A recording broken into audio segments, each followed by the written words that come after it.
Hey guys, it's Mel, your host of the Cutting Edge podcast. This is a show where we talk transformation from every angle, body, mind, and confidence, with a little sparkle and a whole lot of truth. I'm joined by my amazing co-host, Dr. Omar Beidas, and the plastic surgery pro, and Ashlyn Douglass-Barnes, our go-to therapist and mindset queen.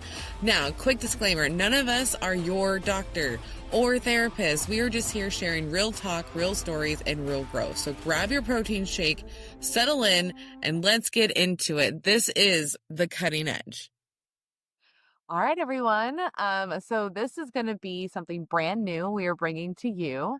We are so stoked because it's a whole series branching off of our Sleep Life podcast. So we actually are going to be doing a trio, and there's going to be myself, there's going to be Ashlyn Douglass-Barnes, and then there's going to be Omar Beidas. And we're going to be talking basically weight loss. We're going to be talking plastic surgery. We're going to talk about that mental health, because we all know that's a huge, huge factor when you do anything weight loss in general. So I want to welcome on my co-host, which is Ashlyn. Hi, how are you? Hello. I am so excited about this show series, whatever we turn this into. I am very excited.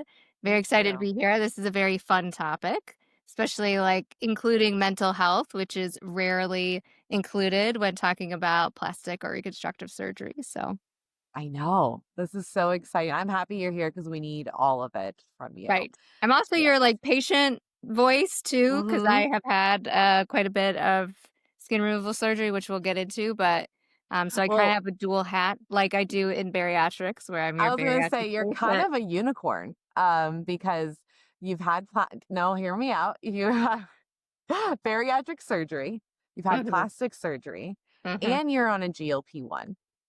That is true. Yeah, That and you're a long term. bariatric therapist. So Yeah. you're the trifecta, There's no girlfriend. questions about any of that. I have some lived experience surrounding it. So yeah. Yes, you do. It's so fun. And then welcome to my other co-host, Dr. Beidas. Hi, thanks for having me. Yay, we are so excited that you are going to be on with us. Yeah, Yes, I'm thrilled. I yes. think this is going to be awesome. Well, and I think our first thing that we're going to talk about is, why is this happening? How did we come up with this? What's going on? So I would like Ashlyn or Dr. Beidas to start with that. I can start. I mean, for me, I think one of the big things is patient education has always been something that I've been very passionate about. And there's a lot of misinformation, miseducation out there. So, I think being out there and having a good audience and a good platform and great people like the two of you to talk through this with, whether it's bariatrics, whether it's GLP-1s, whether it's plastic surgery, mental health, all the above, or if we just talk shenanigans, I think this will be fun. Oh, it's going to be fun. I can already feel it. Agreed. Agreed. And I think, well, I'm here too. I think that so the first skin removal surgery I had was 12 years ago. I had like 3 rounds and then 3 rounds more recently. But back then I knew nothing. I didn't know how to find a plastic surgeon. I didn't know information about like what questions I should ask them. I just was like, you're the head of plastic surgery at Mayo Clinic. I won't die. Yeah. So that was my goal. A I good was way to like, pick your surgeon. yeah. So I had my bariatric surgery at Mayo Clinic. And so the surgeon literally like picked up the phone and called down to plastics. It was like, could you see my very lovely client? I've cleared her. She's early. She had early weight loss, but she's good. I'm clearing her. And she come and I walked downstairs, and the plastic surgeon was there, and he was super nice. I didn't ask him a single question like, how many of these have you done? Oh, I just went with it. I told him what I could afford, and he said, okay, if that's how much, we're probably going to have to do multiple rounds, and pulled and tucked and, did his thing and told me what he thought we could do. And, but I didn't really know questions to ask. I didn't really know like some really interesting things I have found out since then. And even in the most recent grouping of skin removal I had more recently, I still didn't really know what to. A friend of mine saw this plastic surgeon. I liked the results that my friend had, and so I went and saw her. And but again, I think there's some education, some questions, like beginning to end. Like I had a really tough time with post-op because no one really told me it would take a year for things to look all the way to what they were going to look like. So I kept waiting and thinking like, oh no, this is bad. Like, and then woke up one day and was like, wait a minute, wait a minute. This is the day. Swelling's Yay. gone. Yes. And it took forever. Swelling takes forever. And I'm a super healer. So like I had no complications. I had no rehospitalizations. Nothing opened up. I heal really fast. So I had no issues there, but I was really swollen. And the first surgeon I had no compression whatsoever. Zero, none. He didn't want me to wear anything. The second surgeon I had is all about custom compression, and I had massages. Like I had Okay. I had a wonderful lady that came to my house. Like Oh, every couple days came to my house, and that really really helped the swelling. Now it still took forever for the results, but again, no one, and Instagram didn't really exist the way it does when I had my first set, so I didn't know anyone who'd had it. Kind of like bariatrics, kind of the same issue I had when I had bariatrics. So I think that things like this could be really helpful so people know what to ask for, what to look for. Um, and I think it's not only just having lived experience, but also like a surgeon, yay, to say yeah. like, "Oh, these are some things you might wanna ask." There are some things like 2 weeks ago that I did not know, and we just through conversation, I'm like, Hmm. "Oh, I didn't realize that. That's really important to know." So there are questions, that you need to know about and ask, and, though my goal of not dying was a noble one, there may be more questions beyond that. Because as I found out later, that surgeon had never done some of the surgeries that I had had. He had had specialty around one area, but not really the others. It's actually I should have seen the other surgeon who I thought he actually was. It was this whole thing because I was specifically looking for someone who had done, this is strange and probably not for everyone, but That's I okay. wanted to see a surgeon who had done gender affirming, so that's what we now call sex reassignment surgery, because I had a really masculine shape and I needed someone to feminize, and so I needed someone who had an eye for that, that's what I felt I needed. And so I thought I was seeing the surgeon at Mayo who normally did that. That actually was his partner, but he was the head. So I was thinking it was him. It was And it fine. He wasn't. had a very good eye for that, though. Ultimately the second surgeon I had did more of it, but like that was something I specifically sought out for because I knew that I had a really masculine shape because of the PCOS, and so I needed someone who could see what I was seeing with that and really work to create that, which we'll get into all that good stuff. But yeah, so that's why we decided we need to do this. Yes, yes. And We're you guys excited. all know that like I love entertainment with education at all times because that's kind of how I learn. I need a visual. So I'm a YouTuber like through and through and I like listening and being able to replay things. It's been a ever since I started this journey 10 years ago. So I'm VSG sleeved 10 years out. Actually, it happened like 2 months ago. I hit my 10-year anniversary. Whoop, Woo! whoop. And I've been through so many different stages and I still want to get plastics. I'm still thinking about it 10 years out. Like I have not been the one to pull the trigger on that. And I still have 1,001 questions. The question that came up earlier when we were talking, I think last week, I was like, oh, I didn't know I was allowed to even ask these questions. Like, I don't ever want to offend a doctor, but they're like, no, Mel, you need to ask these questions. These are fair questions. So that is why I'm also a part of this, is because we want to make sure you guys are fully educated and you guys can submit questions to us and we will answer those. And we're actually going to have a live Q&A every single month at the last Monday of the month. So that way you guys always know what to do and tune in at that time. Um, so let's get into it. Let's start. What do you guys want to first talk about? Are we talking about risk? Should we talk about why it's important to interview your surgeon? What do you think, guys? Feel like we could talk about compression since Ashlyn brought it up. I mean, we could do a whole episode on that and MLD Oh, and I aftercare. think we probably do need to yeah. do a whole episode because that and the massages, I didn't understand like how much of a difference in comfort that would make because it didn't really make a lot of sense to me until she was kind of explaining how the system worked. And because I had had those previous surgeries, how like my Mhm. system might have been a little more affected the second time around.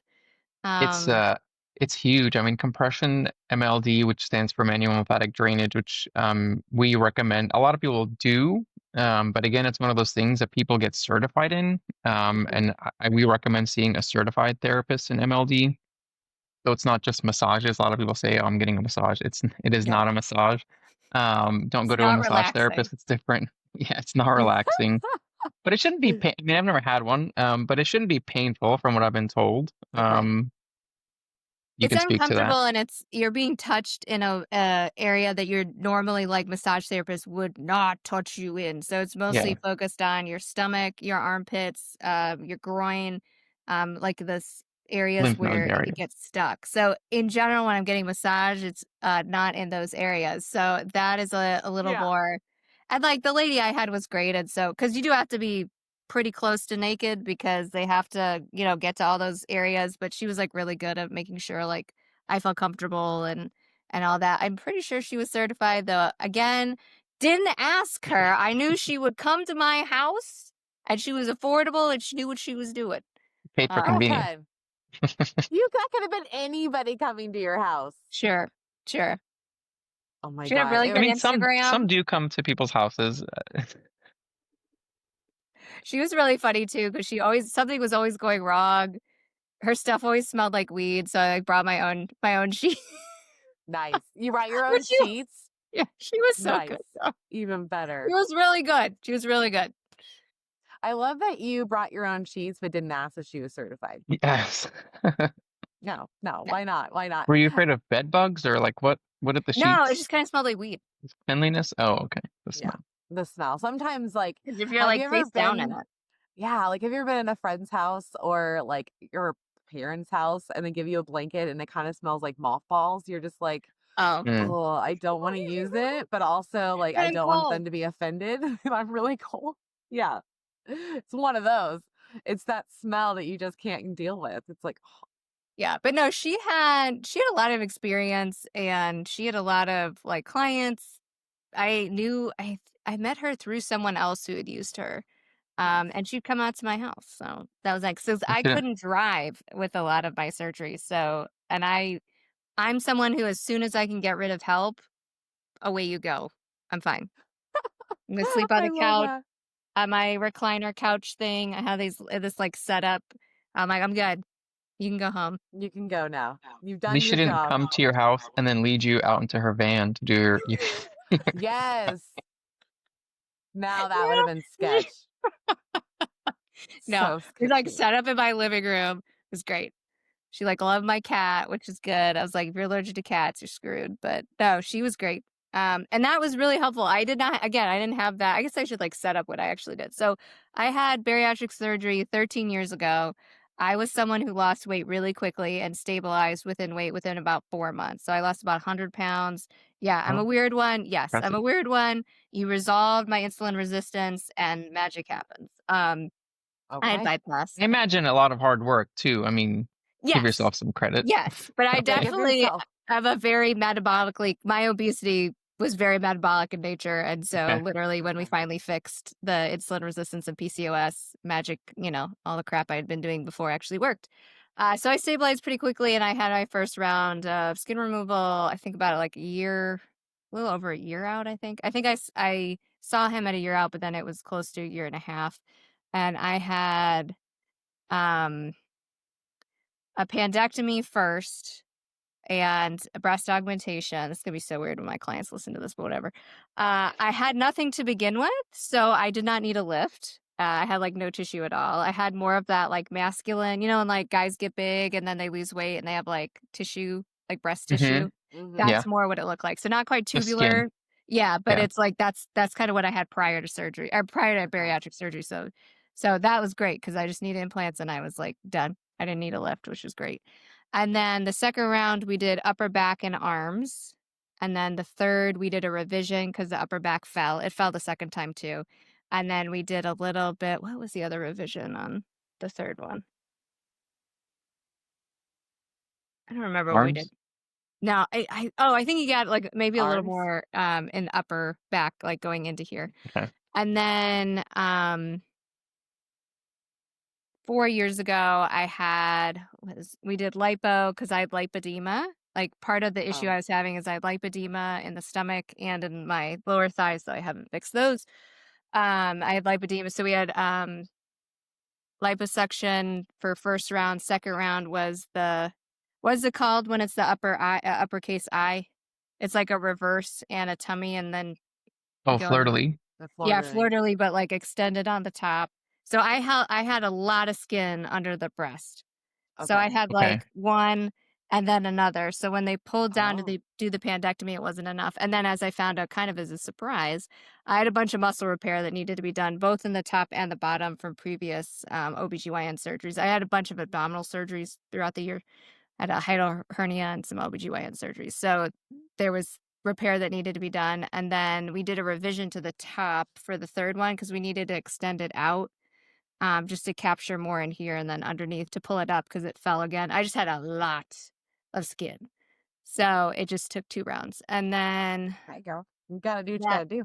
yeah. And so, and then that I think finished like a year and a half. Yeah. So I'm hopefully done for a while. Yeah. I could do my lower back, but I don't know, like lower back and like, I don't know. We're taking a break for now. Least of your problems. Yes, yes. And it's I mean, financially, I think that if I was in a different financial situation, I wouldn't have done that many surgeries, but I had to break them into the parts that I did because for financial reasons. So, I think sometimes people are like, "Oh, you've had a lot of surgeries." I'm like, I Like, have, but part of that was more and for the first surgeon I had some really interesting rules, which I've never heard of since, about how many inches of scar line he would do at a time. Hmm. Have you ever heard of so, like, he wouldn't do a 360 and also your arms or breast because there's too many to him, there's too many inches of scar line. I've never heard of another surgeon that had concerns about that. So, we do talk about that as a concern. I wouldn't tell someone we won't do it, but certainly we talk about the importance of protein and upping your protein and healing and all that with patients. But I wouldn't tell someone no. I mean, I would tell them, hey, you have a higher risk of having a wound, opening because yeah. if you have just the front of your tummy done, for example, versus a 360, that's in theory twice as much scarring, right? And then that doesn't even, I mean, what you see as a scar doesn't take into account the internal work that's done, right? So where you see an incision, but underneath the tummy, like we've dissected up to your rib bone, you've done the muscle repair, all those things your body has to heal. So it's not just the incision, but the space that has to heal. Mm-hmm. And so the more we do, the more your body needs protein. So if you're protein deficient, which a lot of weight loss patients are Mm-hmm. naturally, and maybe sometimes, they kind of just stop tracking protein. And for whatever reason, we see a lot of patients who come in. It's part of our questionnaire. How much protein do you get in a day? I can't tell you how many people tell me they don't know. It's like less than 20 or 20 Oh, to 40. Oh, I am neurotic. So back then I could have told you for the past 5 years on this day, this is how Yeah. many grams of protein. hey. But Yeah. nobody asked me that. It's so funny. We were talking about that. No one in any of my processes have ever asked me about protein intake. I know to up it when I have surgery. And I was gonna ask you too.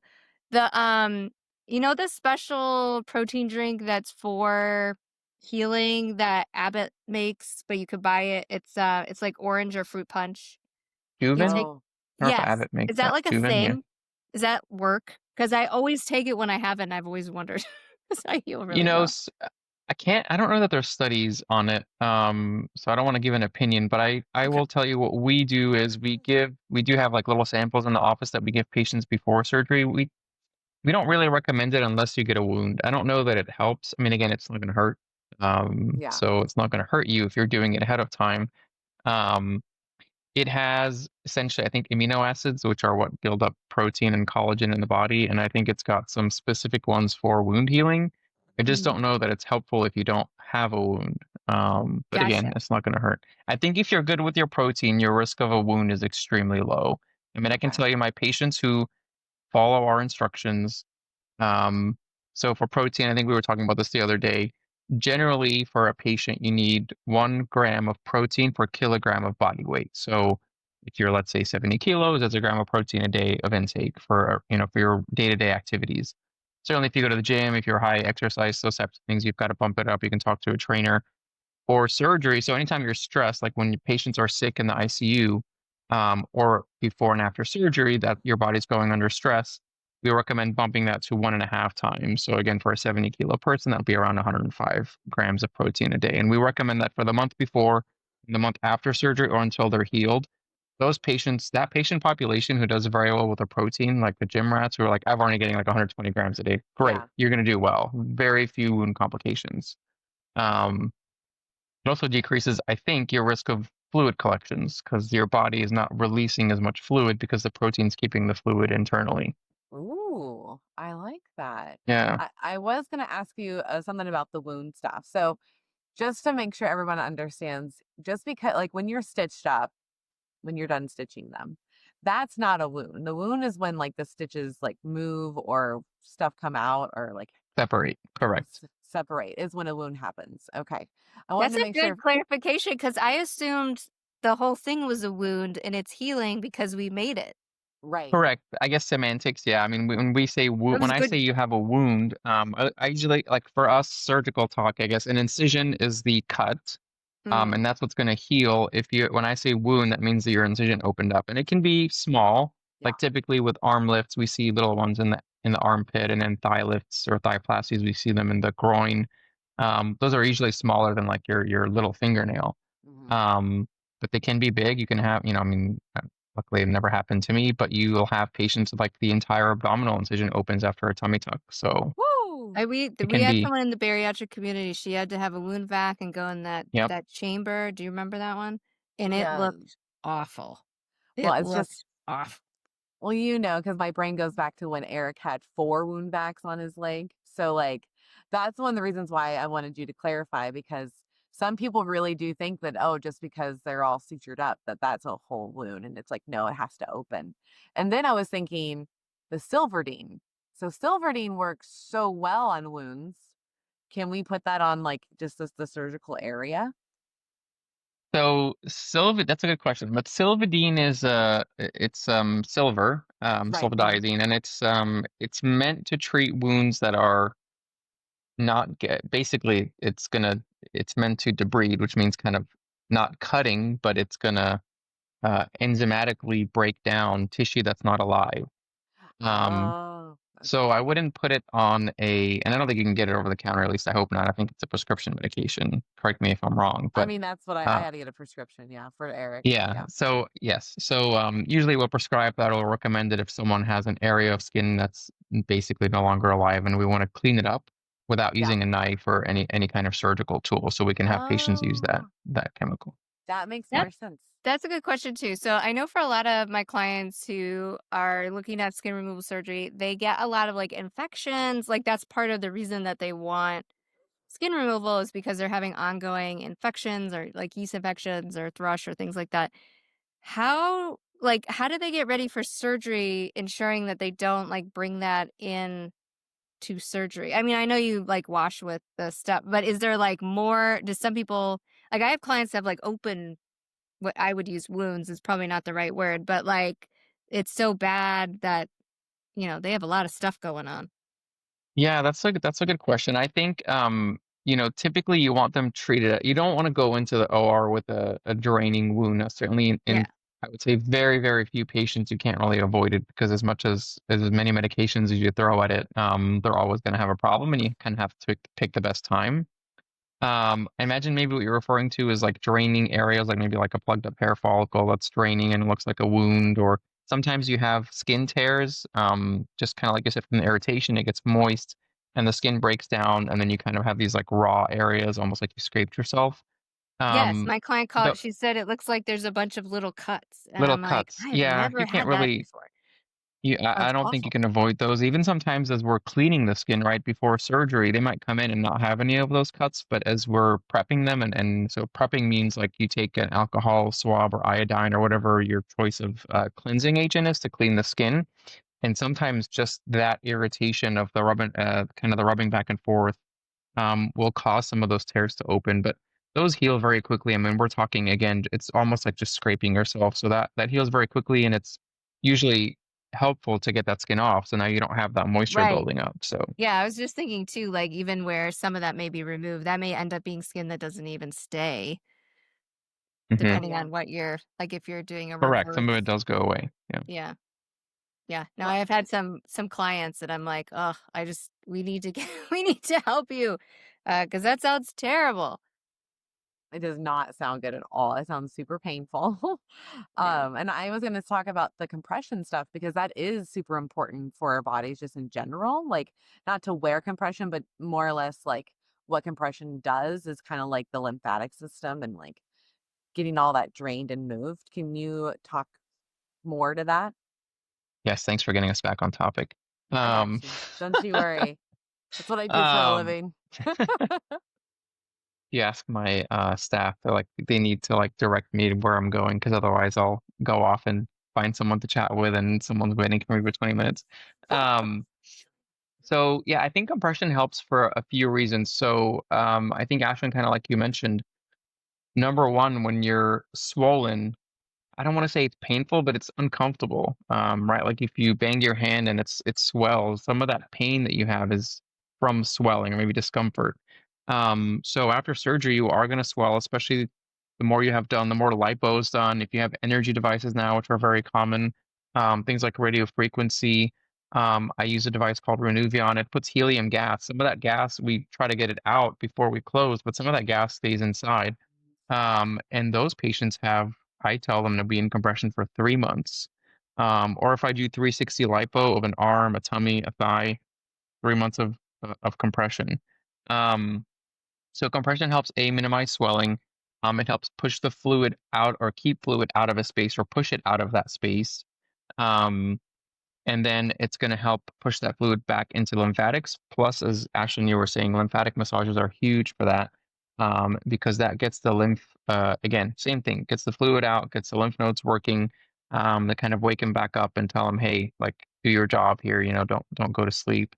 So compression is huge. It's unfortunately one of those things, even our patients, as much as we stress it, um, sometimes they try to skimp and buy, like a $20 um, sleeve, for arms, let's say from Amazon. And it's like, I can't tell you that this isn't regulated. I could, make a little something and put it on Amazon and sell it for 20 bucks. I promise you, medical grade compression does not cost $20. No. Um, No. That would be so it is an wild. investment. Yeah. Yeah. What do they run roughly? I think our sleeves run, at least the brand that we use in the office and that we sell, runs about $80. Okay. Bodysuits are like 140, and then other like bras are somewhere in between. Same with pants, maybe 120 or something. So Okay. it's not cheap. Um, so what we do is try to roll it into like a package. You get like some free laser therapy, you get a garment, you get free facial in the office, for example. So all that There stuff's you go. included with your Nice. surgery. Oh, I Um, love that. Okay. yeah, don't skim bun compression. I would say that's the number one. So Just I and had MLD. uh, custom compression made because I have a really short waist. I had a really hard time because I needed shorts, but I also needed arms. So I had her make a suit where she added arms onto a suit, and then she sewed it as it. So instead of having like a stage one, stage two, or having like multiple garments, I had one garment that I brought back every week, and then she sewed it in. So that way the compression like followed me. And they were like 199, I think They're at one pricier. point. Yeah. Yeah, they're pricier, but you only need one, and you can bring it back. So, like, when I had one surgery and then I had another, I was actually able to bring the original. I did get one additional, but I was able to bring that one back, and then we redid it. But Oh, I have But a lot of issues because I have a really short waist, and so anything that you're trying to make, it's just not gonna work. The crunch we is gonna use really pound the so knees. yes, for patients who don't, and so you bring up a good point, for patients who don't fit into our off-the-shelf garments, we use Marina brand, which we really like, but for patients who don't fit into those or don't fit into the measurements, And you mentioned you have lipedema. For a lot of our lipedema patients, we send them to a custom garment company here in Orlando as well. And we've been very happy. Yep. And it was I even love that. helpful, like, I ended up needing, though my surgeon doesn't normally like foam boards, I ended up needing a foam board just because I was getting a weird bend in the hook strip, Mm, and so we needed to push it back out, but again, that was because I have a short waist, so there wasn't enough space in between for the hooks to actually, like, go I don't know. She explained it, and then we fixed it, So but again, she could look at it and be like, I know your surgeon doesn't normally like foam boards. I'm going to call and make sure it's okay with them. And of course, they were like, "Oh, no, no, no. If you feel it's needed, you can have it." And so we actually like made a custom one. So instead of it going all the way around, she like trimmed it, and she made it fit in the front and like sewed a panel in.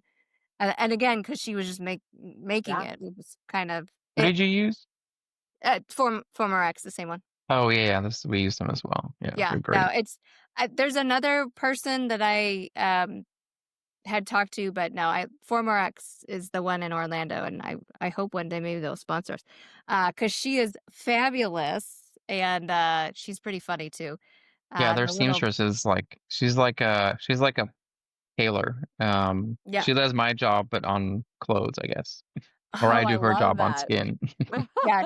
And you could text her, like, I had at one point, I was, like, in tears because 'cause I'm like, "I have a wedgie that I just cannot fit," 'cause that's the problem with those, that I'm like, "I can't sleep, I can't." She was like, "Come in right now." And she was No. in, like, another office. She was like, "Come in right now, I will fix." And I, like, drove in, a friend of mine drove me, and I'm, like, in tears because I can't stand this stupid thing. I was so The tired. So my surgeon did 3 months, 24, and then you do 3 months where you sleep in it. Um, and I actually, for comfort, kept like a more like a bodysuit, but like a Spanx version, not like the full thing, just because it was Mhm. hard to hide some of the sleeves and everything. But the Mm. problem I was having swelling in the armpit. So if you only did it to here, you were actually creating where then the swelling, because that's the other hard part is the swelling will just kind of move around. So we had to kind of fix this and that, or like I couldn't stand like right under here. So I'm like, I need you to put a bra in this thing. I need it to be one piece. Oh So we boy. just messed with it because it will get it gets irritating. I just wanna be put in because it just takes a lot of energy. You have to take a shower, take it off, put it back on.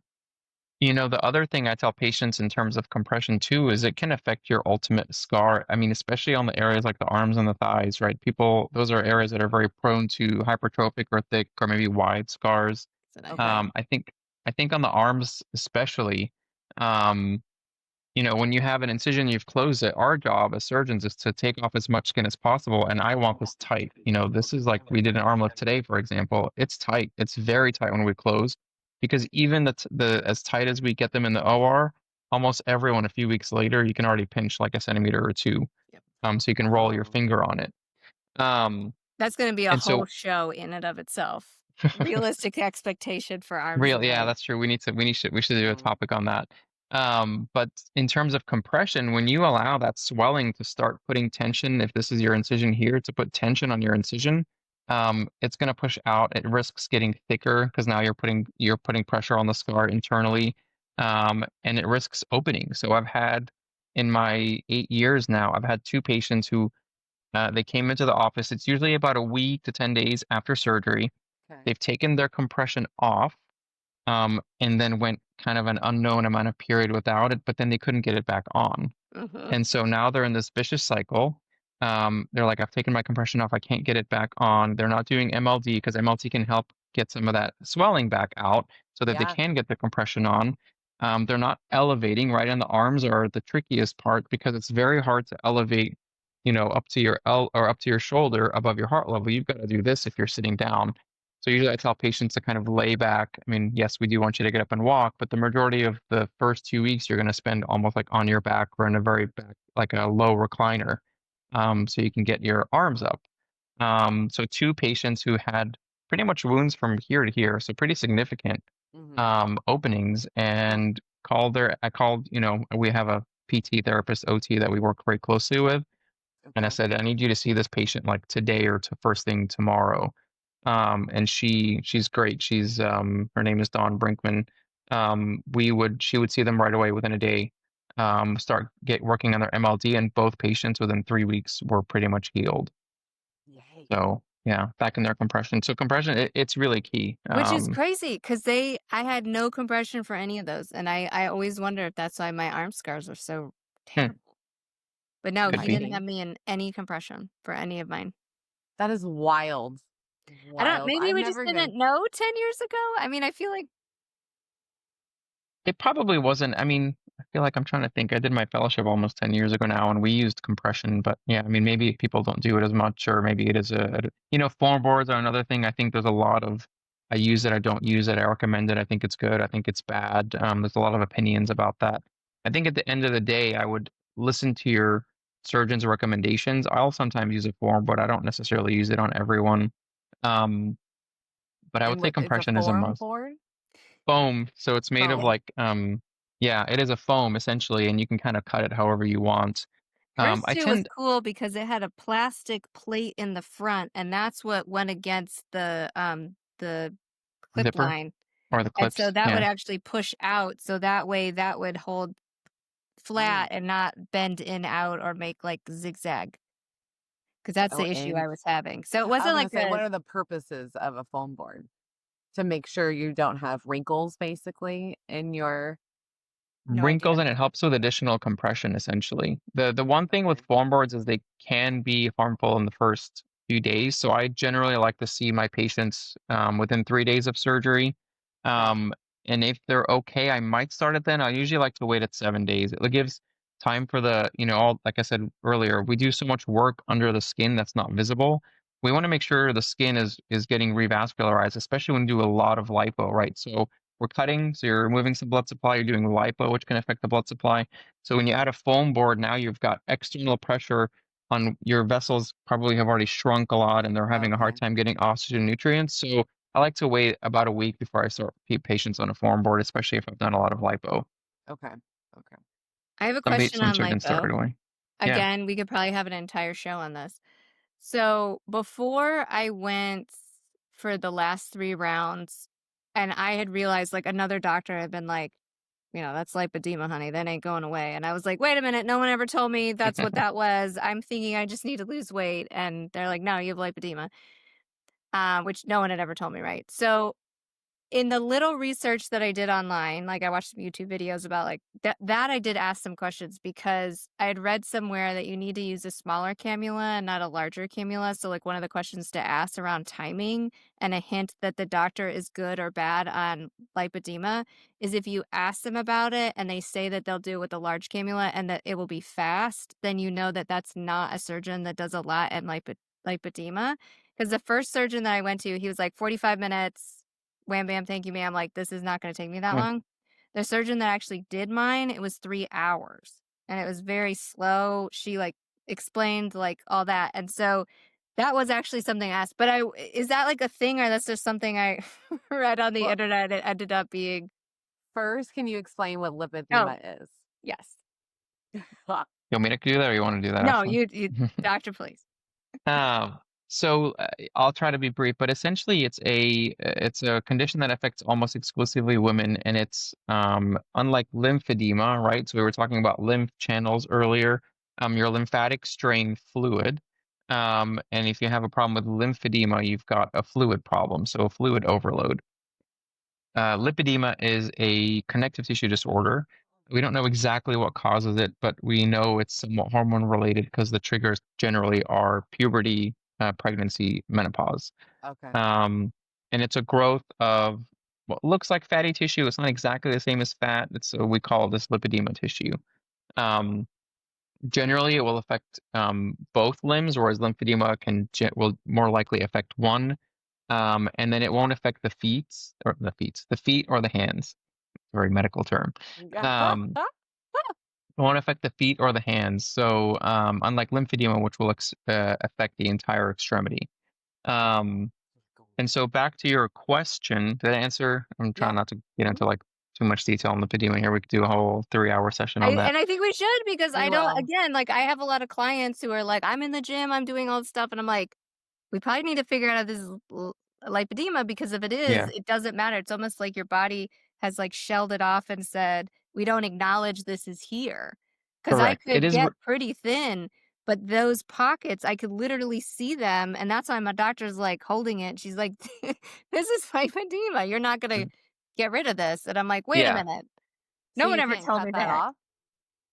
You have You to can like, remove it, but it is one of the signs of lipedema is that it's resistant to weight loss. So a lot of Oh, women okay. will get bariatric surgery. Again, it affects the lower extremities most often. It can be in the abdomen and the arms. But what you see is women kind of shrink up top, and then the thighs are still very big.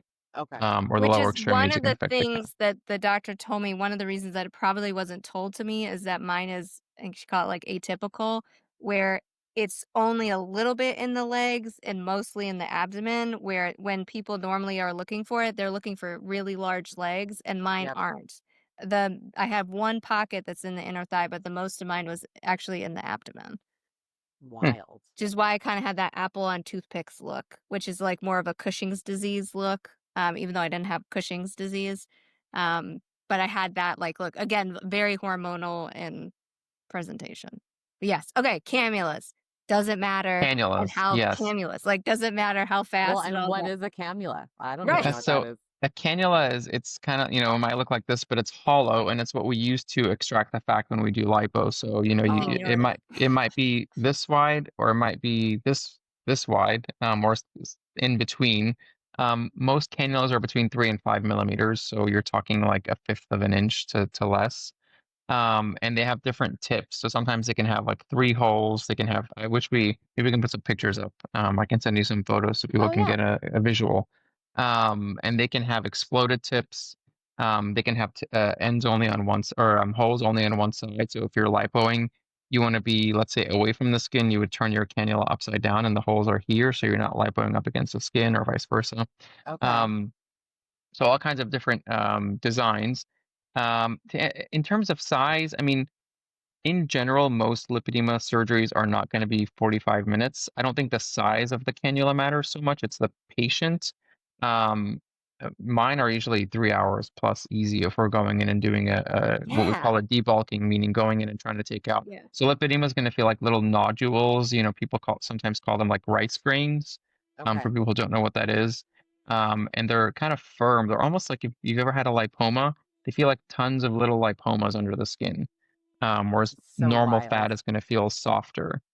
Um, and so you're going in and you're taking out tons of those little nodules. Now, I'll use so like I said, 3 millimeter is generally the smallest. 5, you can go up to 6, but 5 is generally the biggest. But if I'm taking out, I'm going to exaggerate here, or like kind of use this. If someone's thigh is this big, um, versus this small. Like someone's thigh who's this small, I'll use a 3 millimeter cannula. But if their thigh is this big and I might be doing 3 rounds of lipo just on the thighs to get them debulked, I'm going to use a 5 millimeter cannula because I'm going to still do 4 hours, but it's going to be with a 5 millimeter because I don't want to be there for 8 hours instead with a Yeah. 3. Um, Okay, good to so know. So it may not be the size of the cannula, or I'm gonna say that every time. Cannula. Cannula? cannula, Cannula, Nula, yeah. it's gonna be more of the time. It was just what I was worried about it, and what I had a friend's mom who had had, like, a similar, but then it was too aggressive and it caused scar tissue. And so what I was watching was talking about, like, by taking the time and doing it slower and less aggressively, though obviously it's very aggressive because it's lipo, that can cause less scar tissue. Aggressive definitely is going to cause more scar tissue. Someone who, and there's different, feel like we have to do a session on this, but there's Yes. different theories, I guess, or kind of approaches to lipedema. Some surgeons go in, and if this is your muscle here and this is the skin, what's in between is fat. Some people go in and just take all the fat out. That's going to cause a lot more scarring than going in and taking the deeper layer or the deeper layer and some of the upper layer. The problem with lipedema is what I tell my patients is we don't know what causes it. So even the surgeon who goes in and promises to take everything out, that doesn't mean that they've treated the disease. There's no cure. So they've treated maybe your symptoms in this area, but that doesn't mean that 10 years later, whatever sent the signal to this tissue to build those nodules isn't going to happen again when you hit menopause, for example. Which I Oh actually shit. found when I lost the weight the first time, when I had bariatric surgery, my legs were significantly smaller. And when over time, my legs have actually gotten worse. And so that was one of the things that the original doctor who was like, this is lipedema, was like, he's like, that's the only downside of this. He's like, we can fix this, but it can come back, in other ways, which was one of his feelings about why I needed to move forward with lipo. So at least in those areas, Mhm. because again, okay, good. Another good question. If you lipo, can it come back in We general? get Like that question. all, Yes, we yeah. get that question a lot. Um, it's a little bit of a tough question to answer, but what I tell people is, when you're after 18 years of age, you don't grow any new fat cells, right? So all the fat cells you have are from in your childhood. Um, Huh. and so your cells actually grow. So that's called hypertrophy. So they expand. Each cell grows. You're not adding new cells. So with lipo, when we go in and we take that fat out, those cells are gone forever, right? Now, if you gain weight, I think the question is, are you more likely to gain it elsewhere? And the answer is probably yes, but that doesn't mean that you won't gain it because you still have fat in those areas. That is I don't know if wild. that answers your question, but But like cells can still like double and like even when yeah. you have them, they can do weird. I was listening to this really interesting podcast. I didn't even realize that was part of I hope one day maybe we have to get big enough so we can have this one guy come talk to us. But Dr. Mike, Dr. um Mike. he had Is he skin the ER removal guy? surgery. Dr. Mike? No, there's two Dr. Mikes. So Dr. Mike Israel is a bodybuilder, but he actually had skin removal surgery. Oh, the PhD guy. Yes, yes, he had skin removal Mhm. surgery, and it was just really he also is, very interested in GLP-1s and maybe even some other stuff in that area. So he was just talking about something, like, explaining something that even I was like, "Oh, I had no idea. I use a GLP-1."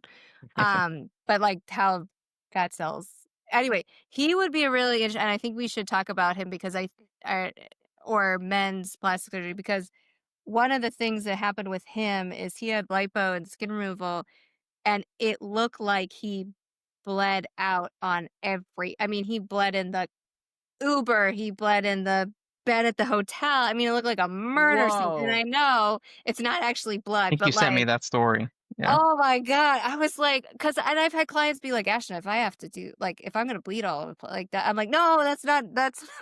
I never ever even my husband was like, did you ever have anything that got on anything? And I was like, no, like we put pads like on the inside.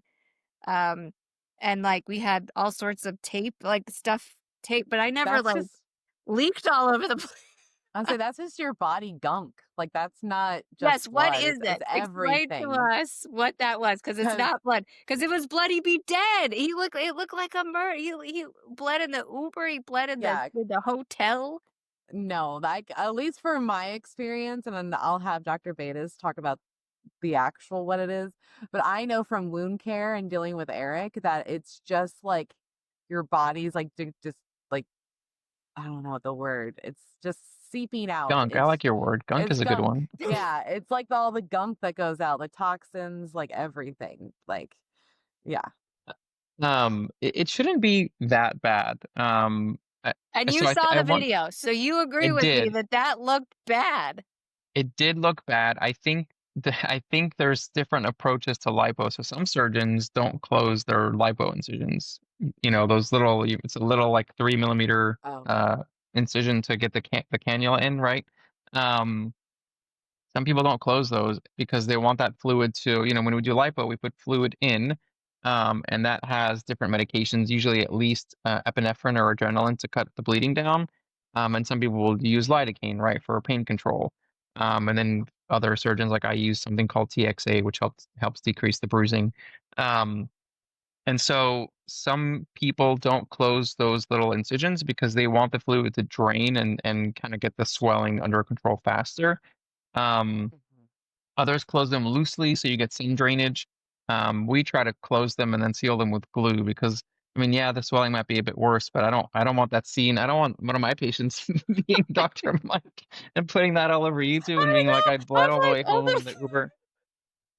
it looks so bad. Not a good I'm look. like, can you imagine the hotel going up there to clean the Yeah. sheet? Oh, I mean, even I had mine at Mayo Clinic, and they were very kind. Like, I had a couple. Like, I needed like 15 pillows when I got my arms so that I could be like mummified in the bed and all that. And they were totally used. And I had like some washcloths that we were like, we can replace these. They're like, oh, this is Like, don't just throw them because there's a hotel that's literally attached to Mayo Clinic. So they like roll you from Oh, oh, and that's nice. nice. for all of mine, I stayed overnight. I don't know why, but Mayo Clinic always says you stay overnight, and then the other ones I've had, I've never stayed overnight since. But, like, they roll you into the hotel, like, put you in the hotel, make sure you're good, and then my surgeon actually visited me in the hotel, because it was an easy walk for him just to go Oh, next yeah. door. That sounds But like the way to go. well, Yeah. and I'm curious, do you keep people overnight? Because 'Cause I've never had an overnight stay since.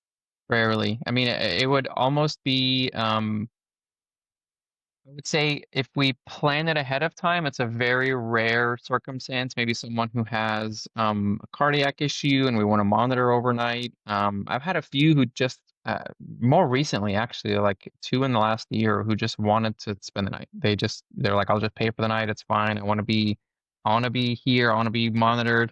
I always warn them the only monitoring you're going to get is a nurse waking you up every 4 hours to check your Yeah. vitals. So don't Which expect to get a that good was night's kind of sleep. the funny thing, I can't take pain meds at all, so there's no pain control happening. Yeah. I'm so I don't know, but that was his rule, like, you had to stay overnight, and he would come see you, and most of the time, the nurses would just leave me alone. I mean, I it's, like, a Yeah. very Right. strange. So it's And it's really funny not because necessary? no, not at all. I would say in the last 10 years, we've probably, like I said, people have paid to spend the night. Mhm. And I will If we say it do was more a than, little better to go because the last well, couple times, that hospital is about an hour from my house. Fabulous, almost connected with Disney, so this hospital is very fancy. And one of the reasons I picked them is literally the you get a where character I got breakfast. the say it again? You get a character breakfast Oh, I that'd did be next day. cool. that would have been good. That'd be No, the so back cool. where you had surgery, if there was an issue, if they opened the door, they were in the OR. So even though it was outpatient, I was Mm, still in a hospital, and that was so again, I don't wanna die. So I was like, "Okay, good." I'm not a Mayo Clinic, but I'm in a very nice hospital that if they open the door, I'm in an OR. But one of the nice things was and I had the best anesthesia. Oh my that makes such we need to have a episode about that. Because honestly, the anesthesiologist I had this time around, he did what he called back anesthesia, which is where you're, like, awake, and I can't take meds, but I could take fentanyl, who knew, with a delayed wake up. It was this whole thing. But I had great anesthesia, but they purposely kinda kicked you out, like, I didn't stay overnight, and they were like, "We have this window of, like, you're awake enough, but we're gonna put you in the car so that you could sleep because it's gonna take an hour for you to get home." mm, So it was this, like, perfect timing of, like, "Let's get you in the car, drive home for the hour, so that way by the time you're home, like, you're good to go." But, um, whereas when I had to stay overnight, I was very awake by the time I went home by the time you got home. and not as well pain managed as you are, like, right after. I bet. Um I bet. And I will say I'm an anomaly when we talk about, like, post-op and all that pain stuff, like, lipo to me was nothing, and that, like, kills people, but my pain tolerance is very, very strange, so I always tell people you can't base anything off what I tell you. No, you're a unicorn, remember? I Mm-mm. I am, You I can't. am. You can't. But yeah, I would say the only other reason to keep someone, sometimes if we do more than 5 liters of lipo, that's for safety again, because we're pushing a lot of fluids in and we're taking a lot of volume out. Okay. And also in That Florida, we have weird rules, right, about correct. We lipo? do Yeah. have weird, yes. I think those rules are a bit old, even that 5 liter limit. I mean, we follow it because that's the latest guideline, but that guideline's like 20 years old now, just FYI. It's just hard when, when even though we've done 6, 7, 8 liters of lipo, kept someone overnight, they've gone home the next day, no problems. You don't want to do it one day and then the patient that you send home because you did like 6 liters has a problem the next day, and then they say, well, you didn't follow the Plastic Surgery Society guidelines. Um, And then people with bleeding problems, we tend to keep overnight just because they Okay. have such a high risk of bleeding the next day. So we'll coordinate with hematology, for example. We've had a couple of those in the last 5 years, 5, 6 years. We'll admit them sometimes even the night before. They've got to get a lot of blood products. Like if you're a hemophiliac, you've got to, get your factor replacements or platelets or whatever it is. Okay. Do I the was gonna operation. say, so that's not a like contraindication. Like Mm-mm. it can all be worked on or worked with. It can be worked. Yeah. Wow, Yeah. that's impressive. That's I good. like It's that. tricky, a lot of coordination. Yeah. But yeah, it can be done. And a high risk for bleeding. I think probably out of like, I don't know, 20 hematomas, which are bleeding under the skin that I've had to take back in the last 8 years, probably half of them are patients who were patients who had some kind of bleeding disorder already. So it is a very high risk. Makes sense. So will Yeah. you take someone that's on a blood thinner? So it depends. It depends on why. Patients who have had like stents and cardiac issues are someone to probably be a little more careful about taking. They have to get clearance from a cardiologist. They have to stop their blood thinner X number of days before. We call it bridging them to like Lovenox or something that's, like your aspirins, your Plavix, your Coumadin. Those are 5 to 8 day working periods. So Okay. they have to come off of that and go on like an injection. Like, if you ever had heparin or Lovenox, the little shots that you get in your belly or your arm? I had a Uh-huh. horrendous, Either. rare side effect from one, Sure, and Do you with have hit? sure. bariatric surgery, where literally FDA had to be Oh, that's alerted. interesting. There's that weird hotline Hit. for like, Oh, yes, at Mayo you had Clinic hit. actually had to record. Yeah, Hmm. very Why? strange. It bubbled up to the surface and made hundreds of tiny little openings. I had it when I had bariatric surgery. Oh, that's Whoa. not hit. Okay, That's No, interesting. it was wild. the rare.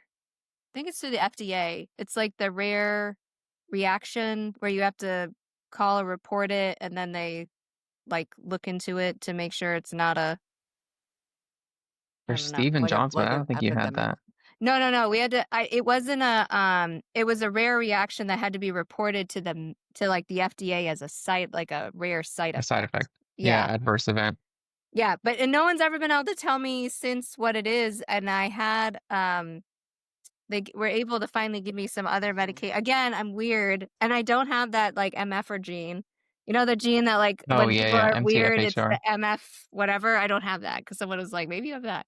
No, I'm Okay, just I don't know what that is. Back it up. What's the oh, it's like a gene mutation. Do you know I have clients who have it. It just causes MTFHR. yeah, it looks MT. like MFer. It just means like when you take meds and stuff, like weird stuff happens. There's probably a better medical term I explanation think for it. it is associated. I'm blanking now if it's clotting or bleeding. It's associated with one of them also. But also, like, Um, I have clients that have it, and, like, when they take meds, like, the reactions will be opposite, or they'll be more mhm. extreme or less extreme, or because it's a mutation and, like, how you absorb things maybe? That's interesting. Yes. Yeah. So and that freaks me out because I've had surgery, and they're always like, "We wanna give you Lovenox." I'm like, "No! You cannot give me Can you that get shot." heparin? Maybe it's what's it is, Lovenox is the injectable kind, right? They're both injectable, but Lovenox it stands like it's low molecular weight heparin.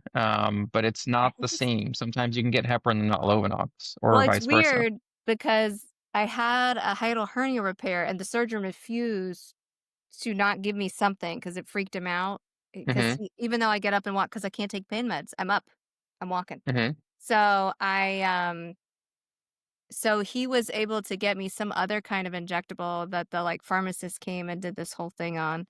And that actually was fine. I don't know what that is. I'm sure it's in my chart somewhere, but um, I don't know, but that was a very weird reaction I had to when I had bariatric surgery, which sucked because it infected the bariatric surgery wounds Oh, Oh. that's because annoying. all the little it was very strange. I've never but I will never take Lovenox again. But if you need Lovenox, you need to take it because it could kill you. That's the problem. Oh boy. You really are just very Ashlyn, so different. many good stories. Yeah. Oh I my god. know. Yeah. No, I'm my loving it. medical I don't know, but it's interesting because even with the lipedema, because I have a connective tissue disorder, I have Ehlers-Danlos, EDS, and there's some connection to that, but they don't know what it is. There is a So, connection with that in lipedema. yep. And Yeah. how I scar too is because of the EDS. And actually, it was the plastic surgeon who was one of the first people who were like, "Do you have a collagen disorder?" You may Like, have this. Yeah. yeah, and she didn't say it by name. She was just like, "Do you have a collagen disorder?" And I was like, "Well, I don't think so." And she's like, "'Cause you scar pretty interestingly. It's a very specific look for EDS." And then some other things happened, and that's how I kind of all put it together. But it was kind of a comment by the plastic surgeon who was one of the first people that was like, your scars. But again, I had no compression. He Yeah. didn't like put anything on the scars. Like since then, I've had where like there's tape at least, or like you just Hmm. came out and it was just flying. You're just, I don't Not know, even like an ace bandage or nothing at all. nothing at all. He Ew. wanted it to That's air out. interesting. Weird. That was very important to him. Air it out. Well, I get that for wound healing, you do need to air it out a little bit, but still. No, he had no, but again, like the Dr. Bike who bled out, like even in the compression, I mean, I had a little bit of, bleeding or whatever, but we had like padding and tape and Well, and like I I remember I went, put a pad on the bed just waiting because I was like, well, I don't know what's gonna happen. Like nothing. those are called chucks. Did you know that?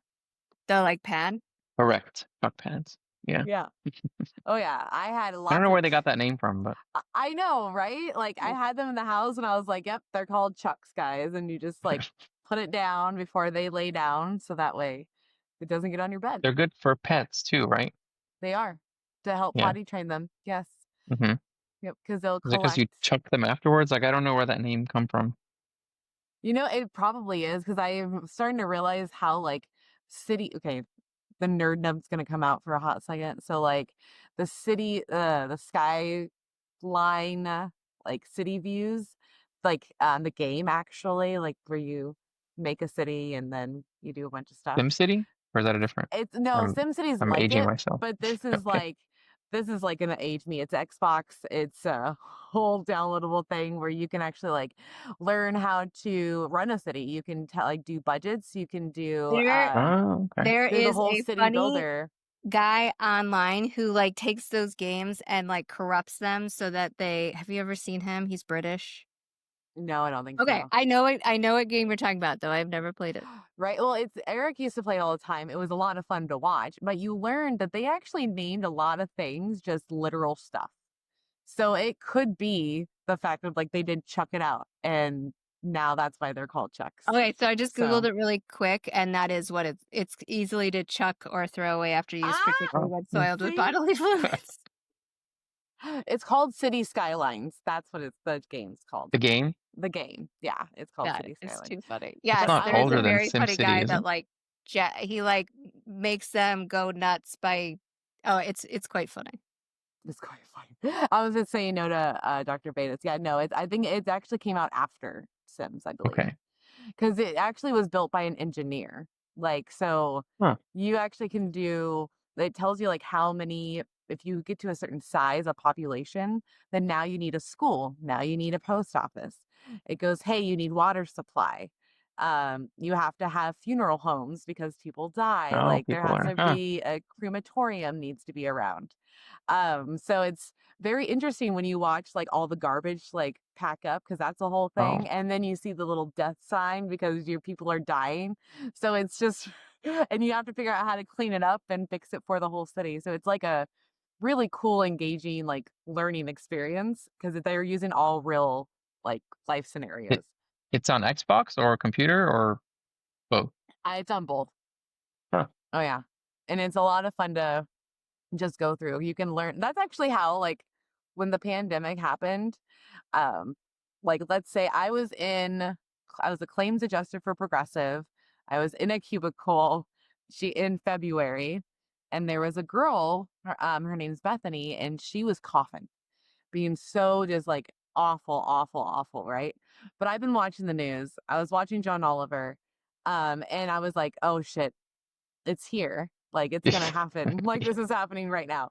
And my boss, I told him, I was like, either I go home or she goes home, but like, we got to get this girl out of here. And he was like, no, we're fine. I go, have you ever played the game Pandemic? This is what's gonna happen. And he's like, what? So I'm just like, dude, like, you can learn a lot from video games, is what I'm saying here. And City Skylines is one of them. And play the game Pandemic. Like, once it starts, it's like wildfire. It literally matched what happened. So I'm like, yep, Oh, yep. interesting. It is kind of crazy because, no, that's a whole different topic. But I did want to get back to the lymphatic thing because I have a roller that I use pretty frequently. I use it more when I travel than I actually do when I'm home, which I really should do more when I'm home. But it's a lymphatic roller and it has all these little nodules on it. And you The just roll wooden out. one? No, it's a plastic one. I can Oh, grab like a it. It's in foam my roller? room. Like a It's foam not. roller? No, no, no, no. I hate foam rollers. Those hurt. This is like it's called Athletic. Let me go get it. I have it. I think I One know what you're second. talking. Like, I have an idea. Right? Yeah. Okay. So let me go grab it and then I'll tell you my story. Well, sometimes, like I did neck lipo today. Sometimes you recommend it in that area, and you do it gently. It's supposed to. I wouldn't say it replaces MLD. I mean, maybe that's what they're advertising, but you're supposed Yeah, to because I remember roll there it was like very a like gently. like a It's, fad for a little while with like wooden sticks that you would like roll. Like one of oh, the yeah, Kardashians did it, and then everyone was like, "Oh, we got a dry brush and then roll with wooden stuff." yeah. I think like a lint roller, but I think it's more vertical. I'm sure she'll. Yeah, there we go. It's more this way, not this way. Yeah. So it's I've almost like a never seen one of Y. those. Oh my God. Eric had it for his wound stuff. And then when he left, I kept it because I was like, this thing works so well. Um, but yeah, it was so nice because it's because of bariatric surgery, I'm way more aware of my body and like how things move and like change. And so when I start rolling this on my body, I start feeling it like in things moving. I can feel it in my nose, like in my sinuses. Like it is so weird, but it like totally helps with swelling, especially with traveling. So it's always in my backpack and I use it a lot with traveling because my left leg swells. I actually have titanium from knee down, and then I have 5 screws in my ankle and 2 screws in my knee on my left side. So when you look at me sometimes, especially right after an airplane ride, my left leg is completely swollen to where like you can see the line in my pant leg and like it's coming over. So I legit, when I get into the hotel, I just start rolling my legs out, roll my arms out, and by the next day I'm pretty much good to go. So I really highly suggest this. This is actually in my Amazon storefront, not gonna lie, because I so many people love it after you use it. And it's almost like the face rollers you can do. Mm-hmm. Like It the feels jade like, one. yeah, the jade ones, like it feels almost like that when it comes through. Like your sinuses just clean things up. And You use that on your face? no, no, I use my jade roller on my face, but Oh, I'm okay. just I'm just saying that's what it feels like Gotcha. when on Gotcha. Gotcha. like with the sinuses and moving. Because then I noticed like I've been trying to track it more, and I pee more when I use it. So I was A like, oh roller. yeah, just I because wonder if you're it's like, rolling I out. mean, I've never tried acupuncture, but you know how they say like there's a spot on your foot for every, because you were saying you can feel it in your nose or whatever, like you're on Mm-hmm. your like arm. Yeah. Oh, Yeah, that's interesting. it's so wild. You're like, oh, things are going, things are moving. What about vibrate? A lot of my clients want to do vibration plates, but Hmm. I'm always worried around What are those blood for? clots. Like if you had a blood clot, because I knew that's why we got rid of them in the 80s or whenever they were popular before. Because if you have a blood clot and you're on a vibration plate, it could break free, and then I Then don't you're know. screwed. But like, do people? Yeah, so for a lot of lipedema patients, we do recommend that. I don't usually recommend it for, plastic surgery specifically, but for lipedema patients, they say it does kind of improve their symptoms and their swelling. I don't, I remember, like, I know what you're talking about with the whole fear of the blood clot. I think that's more of like a theorized fear and not so much Oh, something that was ever proven. Um, Oh. so I'm not sure that there's any truth behind that. So Mel, do you question. wear, Oh, sorry, I was going what? to ask you a question. Do you wear compression when you travel? I don't. oh, Should, I was gonna say I do, and I don't even swell, but I'm so worried especially if you about have it. swelling. Okay. So I need to do I just do a leg compression or what do I do? Where do you get your compression? Your feet and like your calf Yeah. or your foot and calf? Yeah, get like Yeah. a something medical grade, like 20 to 30 milligrams of mercury. That's the measurement they use. Okay. I wear it for pretty much any flight over 3 hours. I'll wear mine. My wife hates it. I make her wear it as well. But it'll help you with your swelling, especially if you have that problem. It sounds like whatever trauma you had in surgery, they may have disrupted some, whether the injury or the surgery disrupted some of your lymphatics and kind of slowed the flow. Hmm. Um, I think if you try compression the next time you travel, you might find that it makes a difference. Ooh, I should because I typically go to Florida and that's like a 5, 6 hour flight where you Yeah. two are. So Yep. there's too many people in Florida. All the cool peeps are in Florida. And we had that direct flight. That as direct much as flight's nice. as much as I do not love Alaska Air, Alaska Air, hear me. You don't like Do them? I like Alaska No, Air. I always end up having issues with them, and they are the least likely to like throw some money at you for like future flights when Hmm. except the bag, they have that like bag thing. So yes, if your bag doesn't show up, they're gonna give you something, but they don't feed you, and I've had issues with them giving me enough water. That's wild. Huh. Now, Water? if you go first class, they take care of you. Unlimited water. Unlimited. That man gave the guy next to me so many rum and coke. The guy had to cut himself off because he's like, I think I've had too many. Because the guy just kept coming and asking if he wanted another one. So he just kept saying yes. Sure. Yeah. And at one Why point, he not? looked at me and he was like, I think I should stop. He can just start giving them to you. Feel like, okay, we're feeding the back now. Yeah, no, I was like, you have to tell him no next time he comes. He's very nice, but no, I I had, I haven't, I I haven't flew flown out. I Alaska think I much, but I like them generally. flew it was either the Seattle flight or the Oregon flight, and I need a lot of water. I drink a lot, like a gallon and a half of water, like on my own each day. And so, like, I had brought enough, but it's a 6 hour flight, so I needed more. And the lady was like, she would not fill my water bottle up. It was very weird. That's strange. It is She's like, because you're normally gonna they give me a drain our carton, water. and I That's what waited it until is. service was You need this over. water to make coffee, ma'am. Yep. And I was Yep. like, I told her I like waited because when she came to ask me, I was like, hey, I'll wait till you're done because I like to fill my water bottle up. And then I went back there and she was like, do you see all the people around you? I was like, yeah, they already had service. Ooh. That's why it was Yeah. very strange. I've never had that reaction on. Normally on a plane, they'll give me like literally the liter and a half. Like they don't care. It's not their No. water. No, she cared. She really cared.